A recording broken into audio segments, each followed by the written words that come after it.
ഇന്ന് മുതൽ ഞാൻ ഇൻറ്റേൺഷിപ്പിന് പോയി തുടങ്ങി കേട്ടോ. കോഴിക്കോട് DLSAയിലാണ് പോയത്.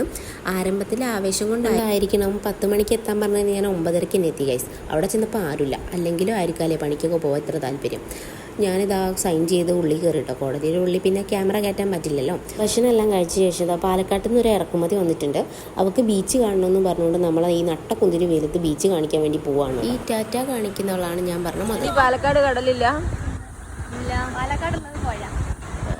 എങ്ങനെയുണ്ട് കോഴിക്കോട് കടൽ? എങ്ങനെയുണ്ട്? സൂപ്പർ.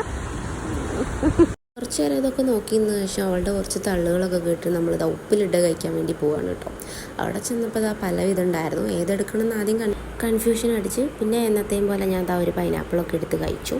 അടുത്തത് കണ്ടില്ലേ, 5 രൂപയ്ക്ക് 500 രൂപയുടെ അഭിനയമാണ് കഴിച്ച് അവൾ കാഴ്ച വെക്കുന്നത്.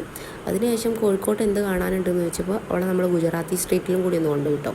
അവിടേക്ക് ഒന്ന് കൊണ്ടുപോയി എല്ലാം ഒന്ന് കാണിച്ചു കൊടുക്കും. നല്ല വെയിലായതുകൊണ്ട് ഞാൻ നന്നായി ക്ഷീണിച്ചിട്ടുണ്ടായിരുന്നു. അതുകൊണ്ട് കിട്ടിയ ഗ്യാപ്പിലൊക്കെ ഞാൻ കയറി ഇരുന്നിട്ടുണ്ട് കേട്ടോ. അവൾ പിന്നെ പാലക്കാട് വരുത്തത് കോഴിക്കോട് പാടില്ല എന്നുള്ള ഡയലോഗും വെച്ച് അവൾ കൂളായിട്ട് കിടന്നു. വരുന്ന വഴിക്ക് ക്ഷീണിച്ചപ്പോൾ ഒരു ഓറഞ്ച് ജ്യൂസൊക്കെ വാങ്ങിച്ചു കുടിച്ചു കേട്ടോ. തിരിച്ച് കോടതിയിലെത്തിയപ്പോൾ എല്ലാവരും വെയിറ്റിംഗ് ആണ് പോകാൻ വേണ്ടിയിട്ട്. പിന്നെ അവിടുന്ന് പ്രൊസീജിയേഴ്സൊക്കെ തീർത്ത് നമ്മൾ ഇറങ്ങി. ബസ് സ്റ്റാൻഡിലേക്ക് കുറച്ച് നടക്കാനുണ്ടായിരുന്നു കേട്ടോ. അതാ പോകുന്ന വഴിക്ക് നമ്മളൊരു ട്രെയിനൊക്കെ കണ്ടു. പിന്നെ കുറച്ചൊരു അതൊക്കെ വായി നോക്കിയിരുന്നു. നടന്നു വന്നതിന് ക്ഷീണം മാറ്റാതെ ഒരു കരിമ്പൻ ജ്യൂസൊക്കെ വാങ്ങിച്ചു കുടിച്ചു. ബസ്സിൽ കയറി കേട്ടോ. ഇന്ന് ഇത്രയൊക്കെയുള്ളൂ. ടാറ്റാ.